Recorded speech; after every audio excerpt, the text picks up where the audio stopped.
Kalusugan, nutrisyon, edukasyon. Kayang-kaya ng pamilya sa tamang agwat ng mga bata. Para sa impormasyon at serbisyo sa family planning, pumunta sa inyong health center. Planuhin ang pamilya, planuhin ang kinabukasan. Yan ang gusto namin. Hatid sa inyo ng Department of Health at ng himpilang ito. Construction worker ako. Kumita ng sa bawat 100 pisong kinikita ko, siguro isang tabo ng pawis ang katapat. Sa ganito kahirap na kalagayan, hindi ko na naiisip magbisyo. Pero alam niyo ba, may mga kasamahan akong nagdudroga. Sabi nila nagbibisyo sila para makalimot sa problema. Maling-mali. Mas nadadagdagan pa kamo ang problema nila dahil sa droga.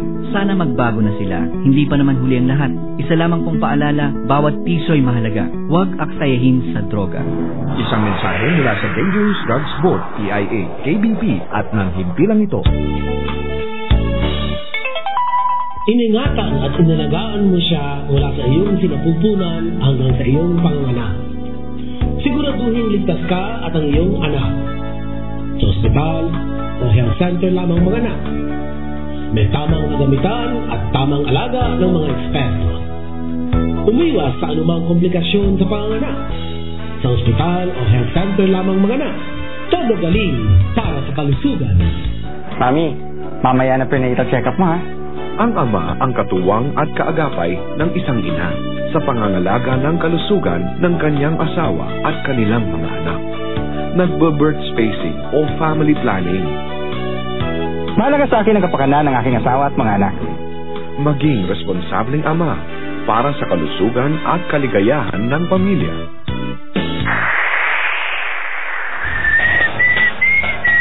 Pare, ano yan? Nag-aayos ng bubong. Sabi ng Pag-asa, mararanasan natin ang hangin amihan o Northeast Monsoon mula Nobyembre hanggang Pebrero. Tayong mga nasa eastern section ng bansa ang apektado at malakas na hangin at ulan tulad ng Cagayan Valley hanggang Eastern Visayas at Mindanao. Ha? Oo, at hindi lang yan. Tuwing Hunyo hanggang Setyembre, Southeast Monsoon o habagat naman ang mararanasan na kung saan apektado ang buong western section ng Pinas ng malalakas na ulan at pabugso-bugsong hangin. Ano? Oh, saan mo dadali ng martilyo ko? Pahiram muna pare, mas maraming butas ang bubong namin.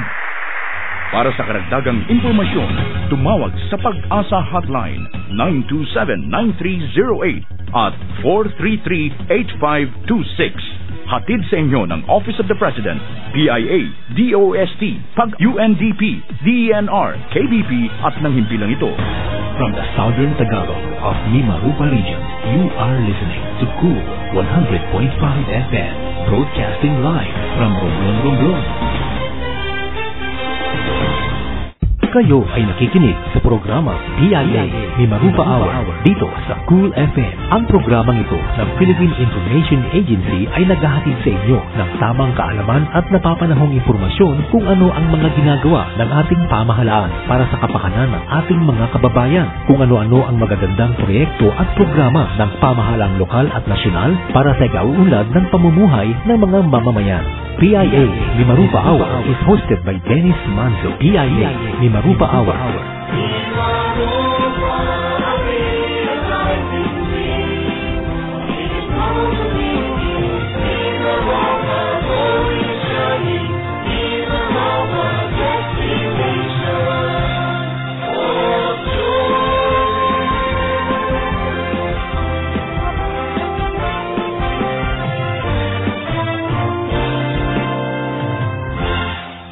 Magandang umaga po sa lahat ng ating mga masugid na tagapakinig. Narito na naman po muli ang inyong kaibigan sa Himpapawid na makakasama niyo po dito po sa programang PIA Mimarupa Hour. Sana po ay nasa mabuti kayong kalalagayan at makakapiling niyo po kami sa Himpapawid sa loob ng isang oras dito po sa Cool FM 100.5.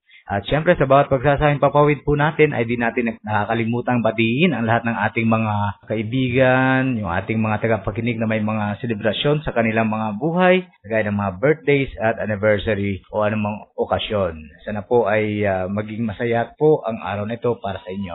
Samahan niyo po kami sa loob ng isang oras dito po sa aming lingguhang programa at makakasama po natin ang ating napiling bisita ngayong araw nito, si Ma'am Perlita M. Durano, Nurse 2 ng Rural Health Unit Romblon. Magandang umaga po, Ma'am Perlita.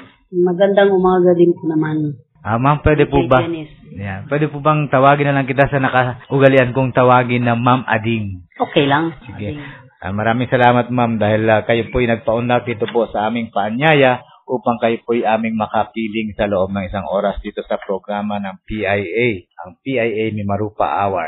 Ma'am, ang pag-uusapan po natin ngayon ay tungkol dito sa tinatawag na alta presyon na nagiging sanhi ng minsan ay pagkamatay kapag ito'y hindi naaagapan or pag-atake sa puso. Bigyan niyo po kami, ma'am, kung ano po ba ang ibig sabihin ng alta presyon at bakit ito sinabi na tahimik na mamamatay tao. Opo. Itong alta presyon ay isa sa kinoconsider nating silent killer o tahimik na mamamatay tao. Dahil ito ay pwedeng magbiktima ng tahimik. Ibig sabihin, walang mga simptomas, walang dinaramdam ang isang tao, kaya sinasabi nilang tahimik na mamatay tao. Malalaman lang ito ang masusunod na bibiktimahin niya. Ang alta presyon ay kadalasang walang nararamdamang mga sintomas. Sabi ko nga, maaring matamaan kahit sino nang hindi niya ito nalalaman. Kasi kadalasan sabi nila mga matatanda lang, medyo may edad na yung tinatamaan. Sa mga bata po ba maaari din po itong maging sanhin ng kanilang pagkamatay o kung sila ba sabihin? Opo naman. Kahit sino ito tinatamaan, bata man o matanda, mayaman man o mahirap, may pinag-aralan o wala. Ito ay maaaring hindi magbigay ng babala bago kumitil ng buhay. Ito ay maaaring magpamalas sa iba't ibang paraan. Stroke, atake sa utak, ibig sabihin. Atake di corazon, yung sinasabi natin atake sa puso. Hapo, pagkasira ng bato, yung hinihingal. Pagkabulag at marami pa. Ang magandang balita ay maaaring pigilan niyo ito kung kayo ay maagap. So, pwede naman tinatawag may precautionary measures na ginagawa ay pwede naman itong maiwasan. Kasi sabi nga natin ang alta presyon nandyan na yan. So, kailangan lang makontrol at saka mapigilan. Di po ba, ma'am? Opo. So, paano po malalaman ang panganib sa atin itong alta presyon? Ang alta presyon ay maaaring mambiktima ng kahit sino. Mayroong mga tao na mas mataas ang posibilidad na maapektuhan. Alamin ninyo kung kayo ay nabibilang sa mga taong ito. May mga batayan po ba kung paano po ito malalaman, yung mga patungkol sa mga ginagawa ng isang individual, ma'am? Opo naman. Kung ikaw ay lalaking may edad na 45 pataas, kahit ikaw ay babaeng may edad na 55 pataas, mayroon ka bang kapatid o magulang na may alta presyon o sakit sa puso o na-stroke na. Kumbaga yun ang mga history na inaalam natin. So, ibig sabihin, parang namamana itong mga ganitong sakit. Opo naman, namamana din. So, ano po yung mga... tinitrace natin yan, yung history ng pasyente. Kaya nag-tracing tayo, history ng pasyente. Kaya pala. Kasi may pinsan ako na ganyan ang kaso So, batang-bata ba siya, mga 30 anyos pa lang, inatake siya sa puso. Kasi yung lola niya ay may ganong background. Pero kinagulat niya yun, bigla na lang siyang nagkaroon ng stroke at na-paralyze yung kalahating bahagi ng katawan. So ano po yung mga dapat mong ugaliin o sabi nga natin yung mga bisyo na dapat iwasan? Yung isa na dito yung tinatanong natin siyempre pag nag-history taking tayo, tinatanong natin, naninigarilyo ka ba? Isa yun. Ang iyong timbang ba ay higit sa 10% na nararapat na timbang para sa'yo? Kasi may ideal body weight dapat ang isang individual. Mahilig ka bang kumain ng maaalat, pinirito at matatabang pagkain? Siyempre yung mga maaalat, kino-consider din natin na kuminsan diyan ang gagaling ang mga mga factors na kaya tayo ay nagataas ang presyon. Lalo yung mga maaalat na yung mga bagoong, bayoy, tuyo, bagoong, mga sausaw-sausaw na toyo, patis. Yan kadalasan ang ginagawa Kahit sabihin natin kukunti, pasawsaw-sausaw, pero pag kasi perme-perme, yung palagian, ay siyempre, na-accumulate yun doon sa loob. Pinirito, ang hilig din natin talaga yan kasi madali ang pagluto. Prito lang naman talaga. No? At yung matatabang pagkain, ika nga, mahilig sa karne. Lalo na sa taba ng baboy. Yun. O kung minsan naman, para maiwasan, tinatanong din, malakas ba o mahilig ka bang uminom ng alak o serbesa? Isa din yan sa mga factor na iniiwasan dapat, no? Parati bang matindi ang problema sa buhay o trabaho? Yung stress, no? Nakakaano din. Kasama din yan. No? Parati bang walang ehersisyo sa trabaho man o sa bahay? Kasi kung minsan, wala din talaga tayong exercise. Mas gusto pa natin yung nakaupo, nanonood ng TV. At yung paupo-upo lang, lalo pa kung nagtatrabaho ka, siyempre, 5 days in 1 week, ang 2 days na ini-spend mo sa gusto pahinga. Nakababad sa telebisyon. Ayun nga, pagka ordinary days naman, o weekdays, halimbawa, ay nakakatamad namang bumangon o tatanghaliin ng pagising, maliligo na, diretso na papasok sa trabaho, hindi na makapag-exercise. Yung mga nabanggit nyo po, yung mga, halimbawa, yung mga nakaraang sakit o problemado sa katawan, paano po natin itong masasabi nating matutukoy sa paanong paraan? May mga ginagawa po bang check-ups? Ay, opo. Isa dyan ay yung tinatawag nating, laboratory test, no? Yung mga tinatawag nating blood chem. Sa blood chem, ano natin dyan, pwede yan malaman dyan ang cholesterol mo, ang FBS, ang padalas itong sa BUN, yung para sa mga sa kidney. Ang cholesterol, ibig sabihin yung taba na nasa loob na ng katawan natin. No? Apo. Tapos yung FBS naman, tumutukoy din yan pag ikaw ay diabetic. No? So, dyan natin. Ikaw ba ay, kung na-stroke na din, syempre, at saka yung isa pa, yung sa bato, kidney. Sa kidney. May din yan May SGPT, SGOT, yung tinatawag. Sa blood chem, makikita na doon more or less ng isang doktor. Pag nagpasuri ng dugo, isasama-sama na lahat yun. Kaya pag lumabas ang resulta, doon lang nakakadiagnose ang doktor kung ikaw ba ay madali ka sa sakit na ito, alta presyon nga. Apo. No? Kasi pag nandoon lahat yan, pag matataas yan ang resulta, talagang may possibility prove ka na. Oo. Na magkakaroon ka ng alta presyon. Alta presyon. I see. Stroke. So, ibig sabihin, ano po yung mga basihan? Gaano po baka, pag halimbawa tinatawag tayo dito na blood chem, dapat hindi po ba, anong mga batayan na kailangan para hindi tayo lumagpas doon sa tinatawag na level? Ilang po pa miligram ng cholesterol? Meron yan. Kasi kadalasan naman pag mga laboratorio, meron talaga silang, let's say, nagpakuha ka ng dugo. Okay. Ito yung normal na resulta. Ito naman yung nakuha sa'yo na resulta. So sila na mismo nilalagay na din kung ikaw ba ay mataas, high or normal ang ang basihan. Kagaya ng sa cholesterol, meron talaga higit dapat yan sa 200 milligrams per DL yan.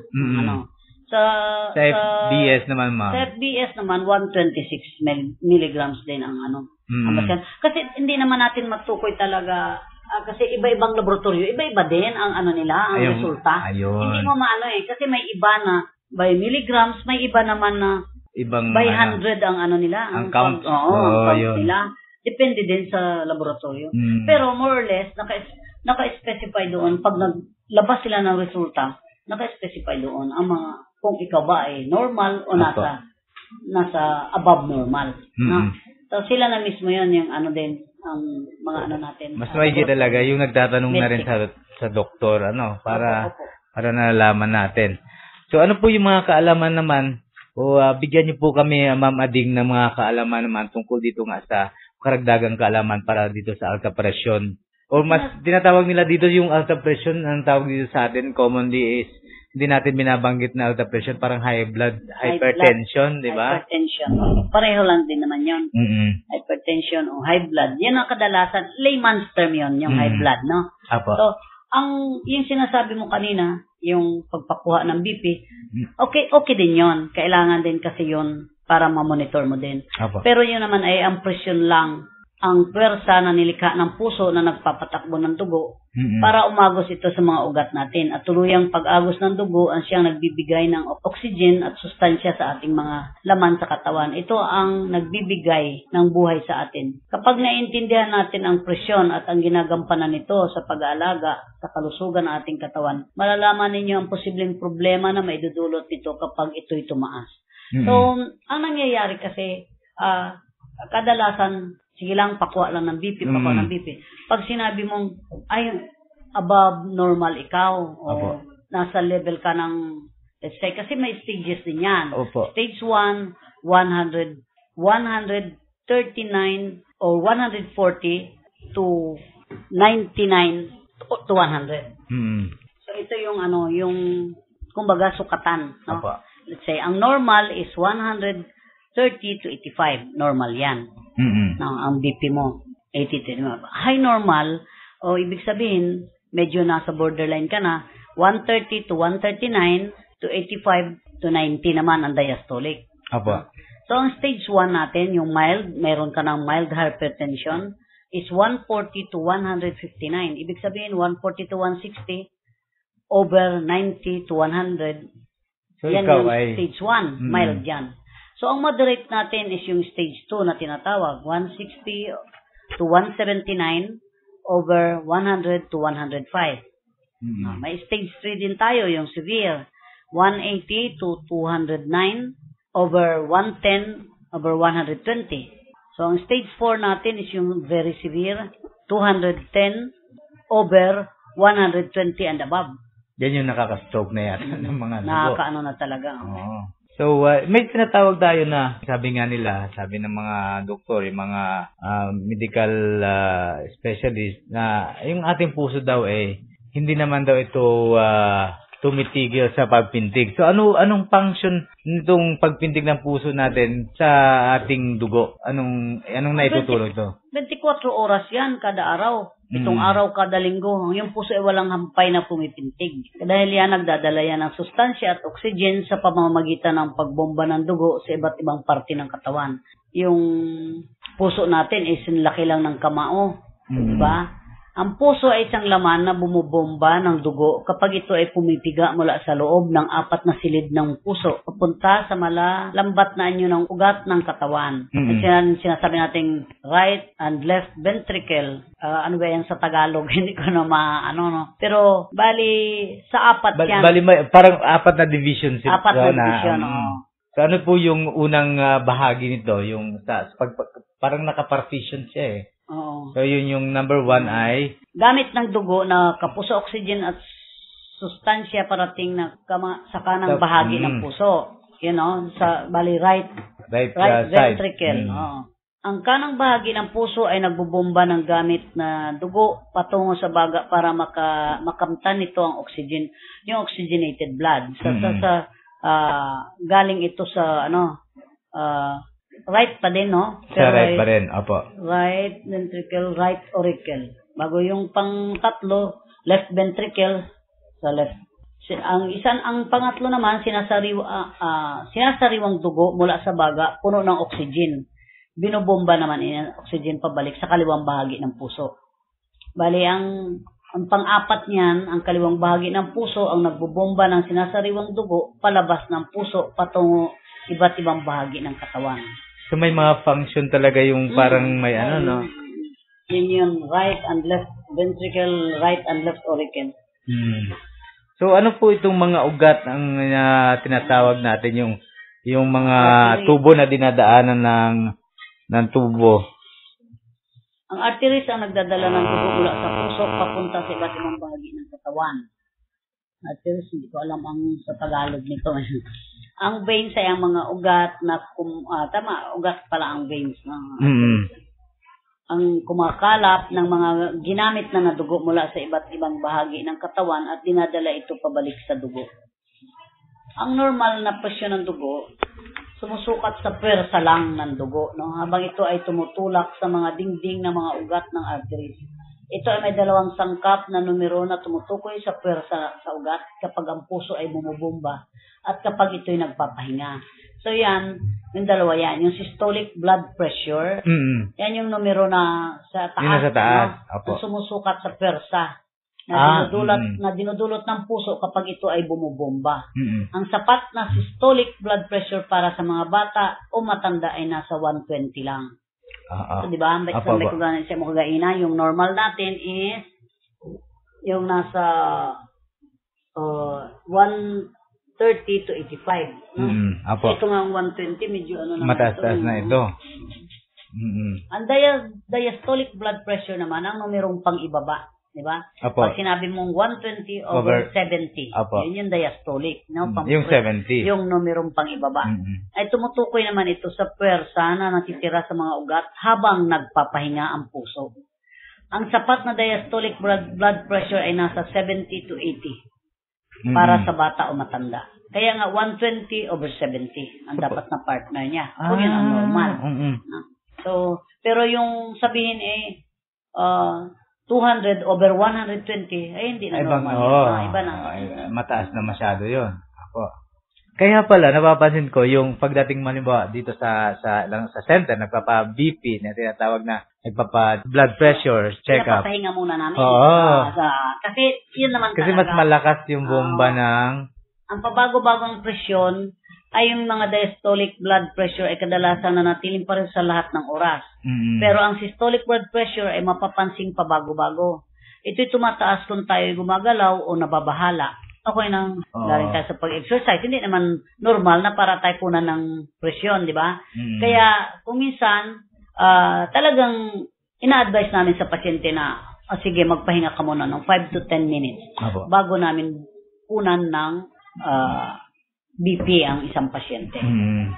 Pati pala, halimbawa may masyado kang yung nagulat ka, halimbawa, o kaya naman marami kang iniisip na problema, o yung tinatawag na, sabi mo nga kanina, yung nababahala, nag-worry, isa rin pala yung sa, no? Isa din yan, oo. Pagka ninenervyos ka pero kung ang isip kasi natin, tumataas lang pagka tayo gumagalaw ng gusto o yung galing sa exercise. Pero kung ikaw din ay yung katatapos lang manigarilyo o yung worried ka o yung may kinakatakutan ka, isa din yun. Isa din na nakaka-disrupt ng normal na ng presyon natin. So ano po ang dapat natin gawin kapag mataas po ang presyon ng isang tao? Kapag ang presyon ay mataas sa normal, mapasystolic man o diastolic, pareho ang dugo ay hindi nakakadaloy ng walang sagabal sa mga ugat. At ang puso'y nahihirapang bumomba. Kung bakit ito ay tumataas ay hindi malinaw. Maraming maaring mga dahilan. Ngunit ang tuluyang pananatiling taas nito ay nagdudulot ng masamang epekto sa katawan na pwedeng ikamatay. So yun na yun. Yun yung posibleng pag masyadong mataas na, nagkakaroon ng mga mild stroke, mga ganun siguro yung mga cases. Kung minsan, ang pagkitid din ng mga ugat ang nagpapahirap sa pagbomba ng puso natin. Ito ay kinakailangan bumomba ng mas mabilis at sa mas malakas na pwersa dahil dito ay maaaring tumaas ang presyon. So, isa din yan, no? Ibig sabihin nababarahan yung ugat. Mga ugat din kasi talaga ay nag-inflame din yan.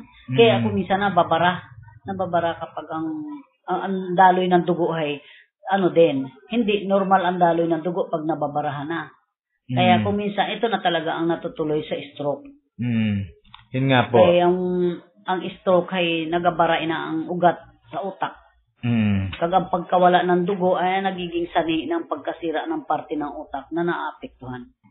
So, kung minsan pagani, nagaputok pa ang ugat sa utak. Kaya marami nakakaranas ng pagkahilo, sakit ng ulo, pagkaparalisa, at mga galamay at binti, at pagkabulol ng pananalita. Kaya yan yung tinatawag ng slurred speech. No? Kaya minsan pagka ay stroke na ang nagadali sa inyo. Ano pa yung ibang cause? Ang pagkabulag. Kasi ang nagalabo din ang paningin, dulot ng pagbabara o pagputok ng mga maliliit na ugat sa loob ng mata. So, meron din yan. May mga veins kasi tayo dito sa mata. Maliliit lang. Kung minsan, nangyayari kapag ang mismong ugat ng puso ay nagbara, ang laman ng puso ay kinakapos ng oxygen at sustansya. Atake sa puso naman yun. Mamatay. Ito na yung atake sa puso. Atake sa corazon at tinatawag nila. Ang heart failure naman, ang pagkahapo, kung minsan inihaya mo ng yung pag ginahapo, bunga na matagal ng pagkahirap ng puso. Kaya ang puso natin ay parang lastiko yan masyadong nababanat. Ang puso, kung pag nababanat, di ba, galambot. Di ba ito pa rin na lobo? Nababanat, ginapalubo mo siya. Makakaranas ng, pagkatapos pag nagkupos ang lobo, madali nang mapagod at madalas sapuin. Isa pala yun. Kaya may sinasabi na heart enlargement. Minsan na dadiagnose ng doktor, ay may heart enlargement kayo. Enlargement of the heart. Kung minsan din, nasisira din ang bato. Kaya naapektuhan din. Oo, naapektuhan din yan. Kapag, siyempre, nagkumbara-bara na. Lahat naman ng parte ng katawan natin ay may mga ugat-ugat. Siyempre, ang mga bato ay lumiliit at hindi na nakakapagpatuloy na maglinis ng dugo. Sa katagalan, ang katawan ay unti-unti nalalason sa sarili nitong mga dumi. Kasi ang bato ay ang nagalinis ng ating kan. So, isa din pala yun. Yung kidney problem natin nagiging... Kaya talagang dapat sinisiguro nilang inaalam palagi ang kanilang presyon. No? Dahil walang sintomas ang alta presyon. Ang tanging para makasiguro na ito ay yung palagi ang pagpapakuha ng ating presyon. Gaya dito sa center, pumunta lang dito sa health center o kuminsan naman sa mga barangay health station ninyo dahil may mga RN Hills na rin naman tayo at may mga midwife na pwedeng mag-check. Ang problema, kuminsan may mga barangay na walang mga gamit. Yun lang. Yun ang So, dapat yun ang tinututukan nila. Every barangay dapat ay may gamit sila ng pagkuha ng BP aparato na tinatawag natin. Meron na tayong mga tauhan. Let's say RN Hills natin. Kung wala naman ang BP aparato ang barangay, anong gagamitin? Hindi naman pwedeng pakapa lang tayo. Hindi naman hawakan mo lang sa pulso, malalaman mo na kung wala yung gastos pag ikaw nagpasuri. Hindi magastos yan. Yun nga lang. Dapat may aparato. Pero kung doon naman sa alam na nilang may sila, may mga history na ng alta presyon, sabihin na natin talagang tumataas ang BP. Kung may pera din lang naman sila, bumili na sila ng sarili nila para digital na ngayon. Kahit sila pwede nang kumuha ng presyon nila. Digital na nga naka-register na lang. Ang mga digital naman kasi, kung minsan, hindi accurate. Okay, sabihin na natin hindi accurate. Kasi nga, dahil nilalagyan ng baterya na yung hindi na rin makagana. Dapat bago. Dapat talaga palaging bago. Tapos kung hindi ginagamit, alisin ang baterya para hindi magastos ang Tama po ba, Ma'am Ading, na yung halimbawa sa loob ng isang taon, isang beses lang mo pa BP tama? Hindi. Kahit pa wala ka pang alta presyon na tinatawag, pag siguro mas maganda kung once a week, maganyan ka na. Kasi mas maigi na din ang yung ginamonitor mo. Kasi habang tumatanda tayo, nagaiba din talaga. At kung may bisyo pa tayo, let's say sigarilyo, umiinom ng alak, kailangan na talaga yung mga ganun. So, ibig sabihin, hindi naman talaga dapat na, kasi mayroon akong kakilala dati na nakasabay ko pang magpa-blood pressure, nagpa-test kami. Normal naman siya, normal din naman sa akin. Kaya lang, right after ng mga siguro, halos mag-iisang taon na nung nagpa-blood pressure kami, natake siya sa puso, patay. Hindi niya alam yun. Imagine, kung siya ay nagadalaw-dalaw once a week, nandyan lang naman ang mga barangay station, o once a week, once a month, di na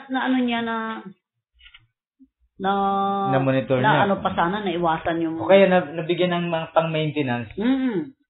Meron namang ganun, di po ba?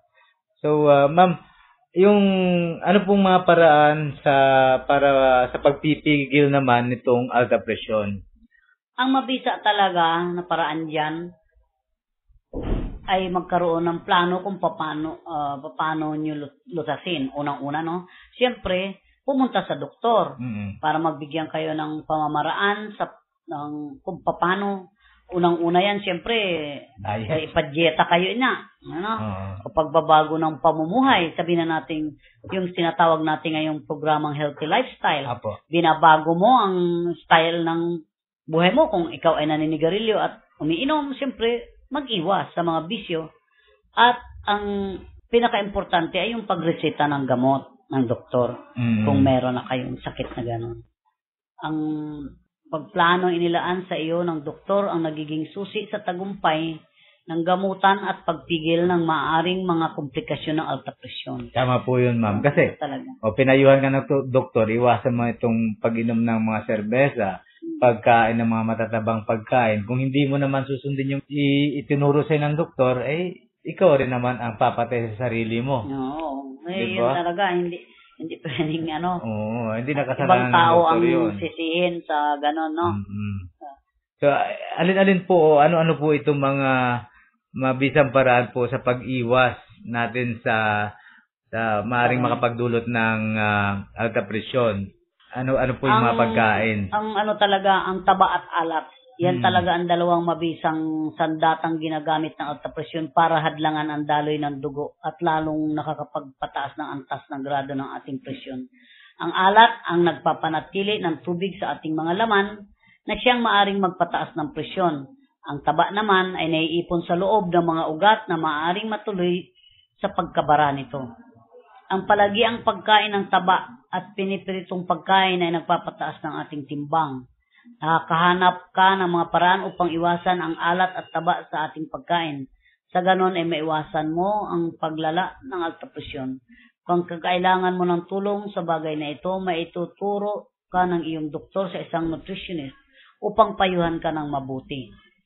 Yung problema naman, ma'am, kasi dito sa atin, halimbawa, yung mga medyo mahirap nating kababayan, pag may mga ganun silang sakit, pag ine-refer sila ng doktor, magpunta ka dun sa isang magaling na nutritionist para masabihan ka kung ano mga dapat kainin. Sasabihin naman, Dok, wala naman po akong pambayad o ano. Dito sa atin, sa ospital, meron naman yan . At saka, pwede, kahit na hindi na magpunta ng nutritionist, dahil kahit sa atin na lang mga RNUs, kasi alam naman nila yan kung paano yung ina-advise ng mga pagkain. Let's say, yung sa asin, iba't ibang anyo ng asin, ha? Yang asin, MSG yan, MSG. Yung sodium, monosodium glutamate, yan. Yan ang sinasabi ko nga kanina sa'yo, yung soy sauce, patis, toyo, at kung ano-anong klase ng toyo, yung mga may panor, nor seasoning, may kung ano-ano dyan. Ano din yan? Puro may asin. Ano din yan, ang chemical na symbol ng sodium. No? So, yung kinakailangan lang ng katawan natin na isang kurot lang ng asin sa bawat araw. Pero karamihan sa atin ay kumakain ng katumbas ng isa o dalawang kutsarita kada araw. Imagine yung may ipon sa'yo. Isa o dua kutsarita na sa araw-araw katawan mo. Dapat ay isang kurot lang. Di ba? So, hindi dapat pala masyadong maalat. Magluto ka, tamtaman lang yung alat ng gagawin. Yan talaga ang So, ano po yung maipapayo nyo pa para sabihin natin na yung ating mga tagapagkinig ay magawa nila na maging maayos yung kanilang pamumuhay para maiwasan po itong alta presyon? Hindi lang pagpababa ng presyon ang may dudulot ng maayos na pamumuhay, kundi ang makabagong dangal na makakamit mo sa iyong pagbabago. Lahat ng mga mungkahing ito ay maaaring makatulong sa pagbaba ng presyon. Ngunit kung sabay-sabay mo itong gagawin, medyo mabibigla ka talaga. Maaaring itanong mo muna sa doktor kung saan mabuti simulan. Gamitin ang lahat na maaaring makatulong sa iyo tulad ng pamilya, mga kaibigan, health center at mga klinika na pinagtatrabahuan. Kaya dito sa atin, sa health center, di ba? Apo. Kahit kami lang tinuturuan namin kahit hindi na kailangan magpunta ng nutritionist para lang masabi na mabigyan kung paano maiwasan. Marami namang mga bagay na pwedeng namin talaga paraan para maayos ang mga ganyan. Dahil yung sinasabi ko sa yung healthy lifestyle, ugaliin talaga na mag-ehersisyo. Isa yun. Bantayan ang iyong timbang. Isa yun. Kahit na once a week, pag napunta ka, nagpa-presyon at magtimbang ka na din. Diba? O gali hindi mag-ehersisyo. Bawasan ang pag-inom ng alak at serbesa. Itigil ang paninigarilyo. Iwasan ang mga inumin at pagkain may caffeine. Siguro, yan. Lalo soft drinks, no? Opo. Kasi, yan, caffeine din yan. Relax at iwasan ang stress. Yun ang talagang, mga paraan talaga ito ng pagbabago ng pamumuhay upang labanan natin ang alta presyon. Mag-relax. Huwag yung palaging nasa stress ka, no? Yung may mga stress management naman tayo eh. So, pwede din nating yan dito kung gusto nyo paano maituturo. Kagaya ng pagbawas ng timbang, panatilihin ang timbang na naayon sa taas ng tao, di ba? Higit kumulang ang antas ng pagbaba ng presyon ay yung 5 to 20 milligrams per 10 kilograms bawas ng timbang. So, siguro, let's say, sabihin natin, nagatimbang ka ng 60. Ang height mo is 4'7". Ano ba? Normal ba yun? Siyempre, hindi. Obese ka na. Oo, no? So, panatilihing, nasa tama ang timbang. Sa bagay, nakakalculate naman yan yung body weight, BMR na tinatawag. Tapos yung edad. At ang edad, oo. Yung yung mga saturated fat, then talaga sa ugaliing bantayan ng timbang, no? Yung tawag nito, yung kumain ng prutas at gulay at mga pagkaing mabababa sa taba at saturated fat. Yan, isa yon. Pagbawas ng itong sa mga maalat, di ba? Pagbawas ng maalat na pagkain, yung sodium, yung asin na sinasabi natin, isa yan, monosodium, MSG yan. Yung sodium glutamate naman. Yung mga soy sauce na yan, simbolo din yan ng mga sodium. Kaya hindi dapat so yung bitchin, encourage ang mga yung bitchin MSG yan. Oo. Ehersisyo.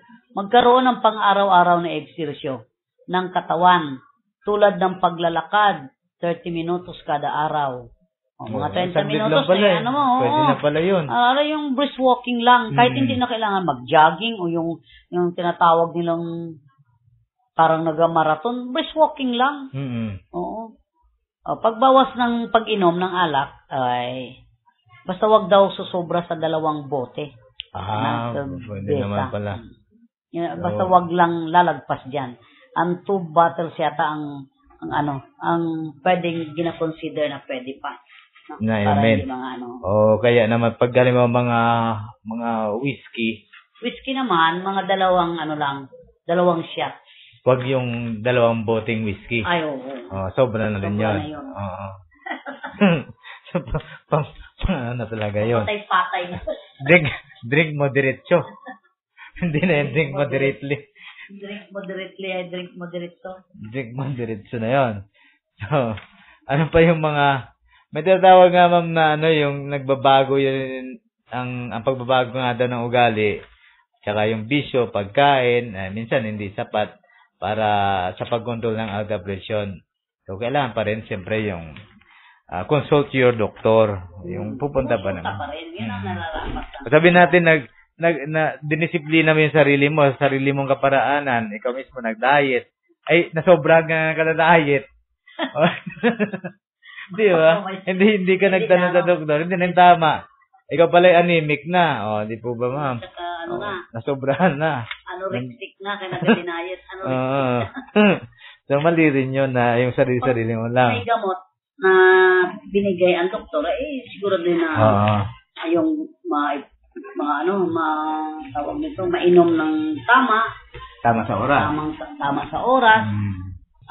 Tapos kung may nararamdamang mga side effects, siyempre kailangan bumalik sa doktor din, hindi yung sabihin, may kaunting nahilo lang, i-attribute na kaagad dun sa binigay na gamot, tapos nahilo pala yun kay nakainom. Ay, hindi yan sa gamot. Kaya hindi bagay kasi pag nagagamot na nagiinom, no? Masama ang nun. Epekto. Oo. May mga epekto din kasi na gamot na kailangan hindi ka pwedeng mag-inom ng alcohol. Okay, may masamang, allergy. Masamang yun eh. O kundi man may allergy, siyempre para malaman din ng doktor kung ano yung naramdaman at kung anong pwedeng gawin. Sabihin, ipatigil o kailangan palitan ang klase ng gamot. Ganun yun. Kailangan bumalik din sa doktor na nagbigay ng gamot. Apo. So, may mga dapat na kaugalian or ugaliin o ano po itong mga kaalaman tungkol na ito sa pag-inom naman ng gamot, ma'am? Yun nga, sabi ko, itanong sa doktor kung anong tamang oras ng pag-inom at gawing ugali din ang regular ng pag-inom ng gamot. Huwag itigil ang pag-inom o kusang palitan ang gamot, lalo pa walang pahintulot ang doktor. No, maaring malagay kayo sa panganib. Ipaalam sa mga kaibigan. Huwag dublihin ang pag-inom ng gamot kung ito ay nalimutan inumin. Ayun nga. Kasi kalamihan ganun ang nangyayari. No, pag nalilimutan, dublihin. Duhaan ko na lang po. Kasi nakalimutan ko na nung umaga, nakalimutan ng umaga. Ay naku, kailangan pala mahabol ko ito. Oo, dalawa. Tsaka yung sabi mo, ma'am, na huwag pusang palitan yung gamot nang walang pahintulot. Kasi minsan, ay, si Mare, mas epektibo raw yung gamot. Yung gamot niya, mas epektibo raw. Kung sa'yo, hindi epektibo yun. Oo. Diba? Hindi. Kasi may kanya-kanyang sistema ang katawan ng tao. Siyempre, kung epektibo sa kanya, sa kay kumare niya, sa kanya hindi. Oo. Diba? Huwag yung sasabihin. Yun nga. Siya mismo magde-decide siya na palitan. Ayan. Sabi mo nga kanina, nung nagsisimula po tayo, ma'am, na may alta presyon din sa bata. Paano nangyari yun? Pati bata nagkaka-alta presyon. Oo. May mga mataas na presyon din sa pagkabata. Tinuturing na panganib sa pagkaroon ng alta presyon sa pagtanda. Kasi pag bata ka pa may alta presyon, talagang pagtanda mo, delikado na talaga yun. Kapag ang alta presyon ay natuntun sa mga taong may murang gulang, bata, binatilyo o dalagita, kailangan suriin kung mayroong iba pang mga panganib tulad ng alta presyon sa mga kapamilya o diabetes. Kailangan rin suriin kung anong dahilan ng pagtaas ng presyon. Naku, may naalala sabihin natin yung kagaya na suriin kung mayroon. Yun ang ginatawag nating history taking, no? Apo. Yung bakit bata ito siya. O di siyempre alamin natin, ang mga magulang mo ba may history ng ganito, ang mga magulang mo may ganun. So kailangan malaman din 'yun. Kung ang kapamilya nila ay may mga diabetes, o di kailangan para matukoy at masuri at tapos ma-advise na din ng doktor kung ano ang kailangan nilang gawin para matukoy kung bakit nagkakaroon ng pagtaas ng presyon. Ayun nga, ma'am, naalala ko lang yung nakaraang linggo, 24 years old pa lang 'yon, natake sa puso. Oo. Patay. 24 lang. Ngayon so, batang-bata. Tapos yung dun sa parting Agparabat yata yon, mga a month ago, nasa Maynila, dinala rin sa hospital yon. Pero hindi na dito, nasa Maynila na patay din. Bata pa, mas bata pa yun mga nasa early 20s pa lang. So, ganun kabata ang... Oo, pabata nga ang nakakaroon natin ng presyon dahil na nga siguro sa lifestyle. Sa lifestyle. Opo. So, paano naman po yung pagsukat sa presyon sa mga bata, ma'am? Ang mga batang may gulang na 3 taon at higit pa na nakikita sa paggamutan ay nararapat na suriin ang presyon ng dugo. Ito ay maaaring gawin kada taon tuwing nagpapatingin sa kanilang mga doktor o kaya sa taunang pagsusuri sa klinika ng kanilang paaralan. Kasi meron mga... Sa school. Ang tamang pagsuri ng presyon ng bata ay ginagamitan ng tamang sukat ng PP cuff. Iba yung ginagamit sa kanila kumpara sa mga adult. Ay, opo. May pedia cuff na tinatawag, no? Na ayon sa laki ng braso ng bata. Ang mataas na grado ng presyon ay dapat tiyakin sa pamamagitan ng paulit-ulit na pagsuri sa iba't ibang pagkakataon bago tuluyang sabihing may alta presyon ang bata. So, hindi din naman pag sinabi mong gano'n, ay kung na-BP mo pala, galing pala sa naghabulan, no? So, kaya pagdating dito sa center, hingal kabayo, tapos binipi mo. So, hindi yun ang accurate na pagkuha. Sa kabataan, ang antas ng presyon ay batay sa kasarian kasarian. Ibig sabihin, ang gender ng bata. Babae, lalaki ba? Ang edad, taas at anyo ng pangangatawan. Ito ay maring malaman sa mga pamantayang talaan na mayroon ang mga doktor ng mga bata at doktor na dulbasa sa puso ng mga bata. Kasi siyempre inaano mo din yan, edad, ang kasarian, babae o lalaki, kadalasan kasi ang matataba din na bata ay mga lalaki, di ba? Bira naman sa sa babae. Ang edad, sabihin na nating 10 taon pa lang. Ang taas niya ay 5'1" na. 10 taon pa lang pero 5'1" na siya. Malaking tao talaga, di ba? Anyo ng pangangatawan, talaga namang pang-adult na ang So, siyempre, inaano din yan. Medyo kailangan i-consider din yun. Mga ganon. Ang mga taong may edad na 18 at pababa na may presyon na 120/80 at pataas ay pinapalagay na pre-hypertensive o malapit na magka-alta presyon. Ito yung tinatawag natin borderline, no? Kaya ganon. Pag mga ganon. Na mga edad, tapos ay nag-BP na siya ng ganon, ay may ano na talaga. May sintomas, may posibilidad na. Talagang mapupunta na siya sa hypertensive na. So, para naman sa mga bata, ano naman po ang dapat na pag-iiba ng ugaliin nila sa buhay nila para maiwasan pa rin po itong alta presyon? Pareho din siguro ito sa adults natin. No? Halos nagkakahawig din naman. Magbawas ng timbang, siyempre. Pag sobrang taba, maaaring magdulot ng alta-presyon. Ang pag-iwas ng pagtaba ay makakatulong sa pag-adlang ng tuluyang pagtaas ng presyon. Siyempre, pagbabawas ka agad ng timbang. Yan ang unang-una. Nakikita mo na ang anak mo, sobrang takaw, sobrang na niyang malaki. Diba? Para ay di, siyempre, ikaw na din mismo na nanay, ikaw ang mag-advise na, ikaw na din ang i-diet mo na siya, ang diet na. Kailangan ang rice niya, let's say, dati, ang rice niya, may 8 cups na naubos niya.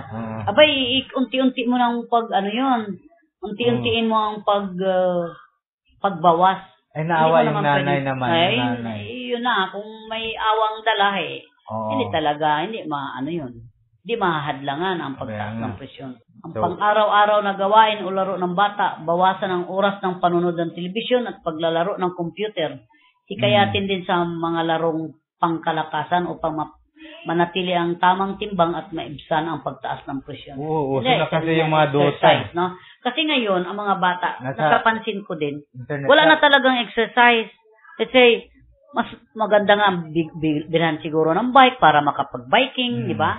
Ay ngayon na hindi na Ang binibili ng mga nanay, tablet, mga laptop, na nandyan na lang, nakaupo na lang, at ang mata ang masisira, hindi lang pagiging magkaroon ng alta presyon, pati pa mata masisira, kaya nandyan na lang sa internet. Lalabo pa yung mata. Lalabo pa ay, di ba, isa rin sa mga sintomas yun. Yung paglabo ng mata, isa rin sa mga ng alta presyon. Kasama na yun. Ang pagkain ng wasto at masustansya, tulad ng sa mga matatanda na may alta presyon, hinihikayat umiwas sa mga pagkaing maaalat at sobrang nilalamang taba at mantika. Pareho din talaga yung inaano natin, no? Kay mga bata, matanda, pareho yung mga dapat gawin o ugaliin. Ay, nakahiligan kasi, ma'am, ayaw kumain ng almusal or ng pagkain, di ba? Gusto niya hotdog, gusto niya gano'n, di ba? Oo, hindi so, dapat, mamantika din yan. Wala pang sustansya. So, siguro ugaliin din magbigay ng prutas para sa mga bata.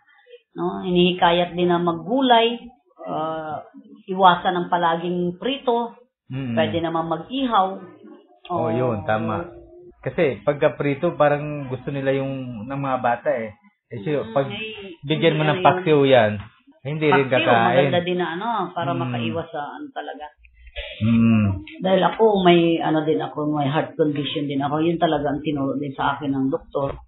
Yung pag kahiligan mo ang pinirito, dapat iwasan. Kaya ako mas ginugusto ko pa ang isda ay pinapaksiw. So, kung minsan yung natuya natin, tinuya, isda, parang tubig lang, no? Tubig, natuya mo, parang nilalaga ng isda. Tapos lagyan mo ng mga gulay, talbos, o may kamatis lang, yun na. Iwas ka talaga sa matataba at maaalat. Yun talaga. So, kapag yung mga bata po ay paano natin malalaman talaga o matutukoy na mataas na yung kanyang presyon? So, ano po ang dapat niyang gawin? Ay yan siguro kailangan na talagang patingnan sa doktor. Dalubhasa sa mga sakit sa puso. Pero may kasi may pedya na cardio meron talagang pangbata. Oo, may pangbata din. Pediatric pero cardiovascular sa cardio ang ng doktor. Expertise niya. Expertise, mga kasi may mga inborn babies may na. din, pag masusing pagsusuri ng sa dugo din siguro yung sinatawag nating blood chem. Isa din yan para tapos yun pagka nakita ng doktor, siyempre malalapatan ng tamang paggamot. Yan ang talaga din. Kasi mahirap din naman yung blood chemistry dapat palagi talaga yan once a year. Ang sa akin kasi quarter every quarter ang pag-ko ng blood chem para kaya ko na siguro ko na FBS ko normal, ang cholesterol ko is normal. Yung uric acid lang mataas sa akin yun ang ayan. Talaga. Pero sa mga isa pa yan kasi dapat sa minomonitor yung GPT, SGOT, okay lang naman. So, kailangan din talaga yung magpa-blood chem. Tapos, isa talaga na the best na gawin ay yung kumonsulta agad sa doktor. Pag may nararamdaman na. At kahit wala pang nararamdaman. No? Kasi parang presyon ito yung sinatawag nating tahimik na mamamatay tao. The silent killer, ika nga. Kaya nga Parang yung naalala ko nga yung kakilala ko talaga. Ka-close friend ko siya. Tapos, sabay kami nagpa-BP. Tapos, after 1 year, ng pagpa-BP namin, namatay siya. Yung attack, hindi, muna siya, high blood. Na-high blood yun. Tapos, nung dinala sa hospital, hindi na talaga. Pero pagpa-BP nyo, normal pa siya, hindi? High blood. Medyo, na siya, malapit na siya sa So, sana na-avoid yun, no? Kung, yung pagka alam na niya na mataas, sana nagkonsulta na siya para naiwasan, di ba? Kung siguro, mataas na nga, hindi siya nagpakonsulta. So, yung normal niya na kaugalian, yun pa din ang yung ginagawa niya. Yan ang ginagawa niya, kaya siguro natigok. Hindi naiwasan. Pero kung nagpakonsulta siya, siguro buhay pa siya hanggang ngayon. Yun, no. Okay, so isa pong karangalan, Mama Ding, na kayo po'y aming makasama sa loob na isang oras dito po sa ating programang PIA Mimarupa Hour. Ito po'y programa ng Philippine Information Agency sa ilalim po ng Presidential Communications Operations Office.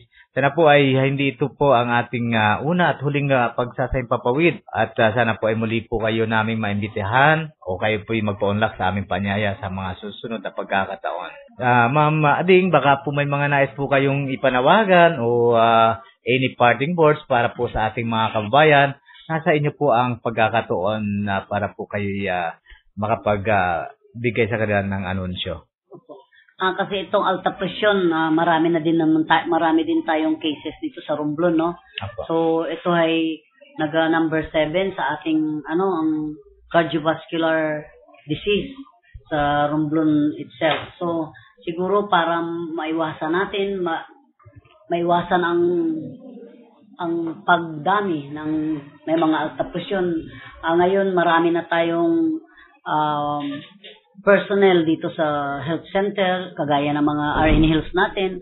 So, huwag mag-atubiling pumunta sa mga barangay health station. Nandiyan ang mga midwives na kung gusto nyo magpakuha ng blood pressure, available na yan sila. Tapos may mga dala-dala din sila kung wala man ang barangay ninyo na walang BP aparato. Isa pa, gamitin ko na din ang pagkakataong ito. Ngayon po ay October, bali garantisadong pambata month na naman tayo. Nagbibigay po kami ng libreng vitamin A at pangpurga, no, sa mga bata na nag-iedad ng 6 na buwan hanggang 11 months. Vitamin A natin is 100,000 units. Tapos ang 12 to 59 months, ang ibig sabihin niyan 1 year old and 4 and 11 months, nabibigay din tayo ng 200,000